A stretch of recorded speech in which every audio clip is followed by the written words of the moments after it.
नमस्कार दोस्तों। आज हम भारतीय संविधान के अनुच्छेद 19 को आसान भाषा में समझेंगे। क्या आपको पता है कि भारतीय संविधान नागरिकों को कौन कौन सी स्वतंत्रताएं देता है? इन्हीं स्वतंत्रताओं का महत्वपूर्ण प्रावधान है अनुच्छेद 19, जो स्वतंत्रता के अधिकार से संबंधित है। अनुच्छेद 19 के तहत भारत के नागरिकों को 6 प्रमुख स्वतंत्रता प्राप्त है। सबसे पहली है वाक और अभिव्यक्ति की स्वतंत्रता।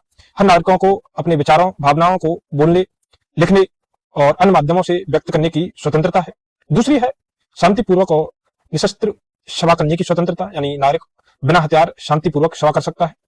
तीसरी है संघ या संगठन बनाने की स्वतंत्रता, यानी नागरिक संघ, संगठन या यूनियन बना सकते हैं।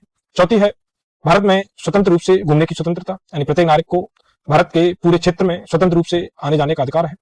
पांचवी है भारत के किसी भी भाग में निवास करने और बसने की स्वतंत्रता, यानी नागरिक भारत के किसी भी भाग में रहने और बसने का अधिकार रखते हैं। और लास्ट और छठवीं है कोई भी व्यवसाय, व्यापार या पेशा करने की स्वतंत्रता, यानी नागरिक अपनी पसंद का व्यवसाय, व्यापार या पेशा कर सकते हैं कानून द्वारा निर्धारित उचित प्रतिबंधों के अधीन। सबसे महत्वपूर्ण बात, और अनुच्छेद 19 की स्वतंत्रताएं पूर्ण या असीमित नहीं है। राज्य संविधान में निर्धारित आधारों पर युक्तियुक्त प्रतिबंध लगा सकता है। उदाहरण के लिए अभिव्यक्ति की स्वतंत्रता का उपयोग करके कोई व्यक्ति सार्वजनिक व्यवस्था, राज्य की सुरक्षा या अन्य संवैधानिक रूप से मान्य हितों को नुकसान पहुंचाने वाला कार्य नहीं कर सकता।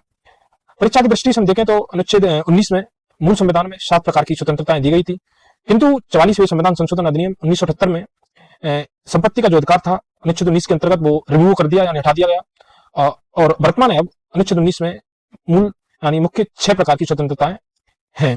अगर हम इन्हें एक ट्रक में याद रखें तो सबसे पहले बोलो, सभा करो, संगठन बनाओ, घूमो, व्यवसाय करो, यानी घूमो, बसो और व्यवसाय करो। तो दोस्तों आज हम यही होल्ड करते हैं। आप सभी को धन्यवाद। कल हम एक नई वीडियो में फिर अनुच्छेद 20 की बात करेंगे। तब तक के लिए जय हिंद।